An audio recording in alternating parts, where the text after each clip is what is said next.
ሰላም ጤና ይስጥልን ውድ የዩቲዩብ ቻናል ተከታታዮች፣ ዛሬ ይዘንላችሁ የቀረብነው ትምህርታዊ ቪዲዮ የማኑዋል ደረሰኝ ሲታተም ደረሰኙ ሊይዝ የሚገባ መረጃ የምናየውናል። አብራችሁን ቆዩ።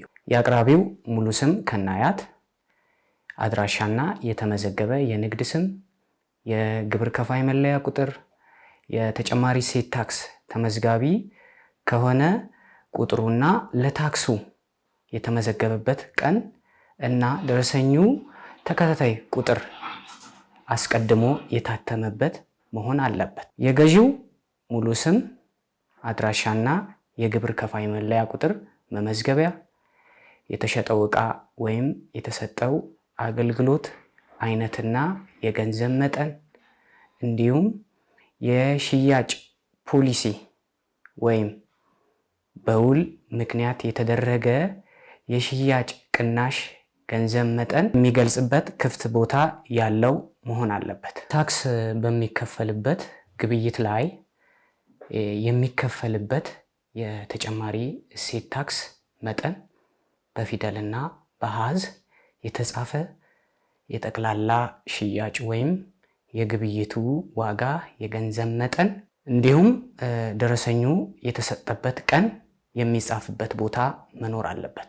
ሌላው ደረሰኙን ያዘጋጀው ወይም ገንዘቡን የተቀበለው ሰራተኛ ስምና ፊርማ የሚሰፍርበት ክፍት ቦታ ያለ መሆኑን፣ ሌላው ደረሰኙ አታሚው ስም፣ የግብር ከፋይ መለያ ቁጥር፣ ደረሰኝ የታተመበት ቀንና የአታሚው የብቃት ማረጋገጫ የምስክር ወረቀት ቁጥር እና የአታሚው ስልክ ቁጥር እንዲሁም የሽያጭ ደረሰኙ እንዲታተም በታክስ ባለስልጣኑ የተፈቀደበት ደብዳቤ ቁጥርና ቀን አስቀድሞ የታተመበት መሆን አለበት።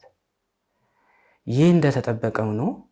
የተጨማሪ እሴት ታክስ ደረሰኝ፣ የገንዘብ መቀበያ ደረሰኝ፣ የኤሌክትሮኒክስ ደረሰኝ፣ ከተከፋይ ሂሳብ ላይ ታክስ ተቀንሶ ገቢ የሚደረግበት ደረሰኝ፣ የታክስ ዴቢት እና ክሬዲት ሰነድ፣ ቦን፣ ትኬት፣ የግዢ ማረጋገጫ ከላይ በተራ የተዘረዘሩት መረጃዎችን መያዝ ይኖርበታል።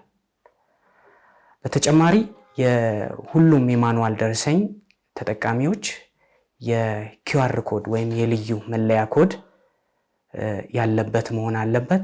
የዛሬው ትምህርታዊ ቪዲዮ ይህንን ይመስላል። በቀጣይ እስከምንገናኝ የዩቲዩብ ቻናላችንን ሰብስክራይብ፣ ላይክ፣ ሼር በማድረግ ለሌሎች ተደራሽ እንዲሆን በአክብሮት እንጠይቃለን። እናመሰግናለን።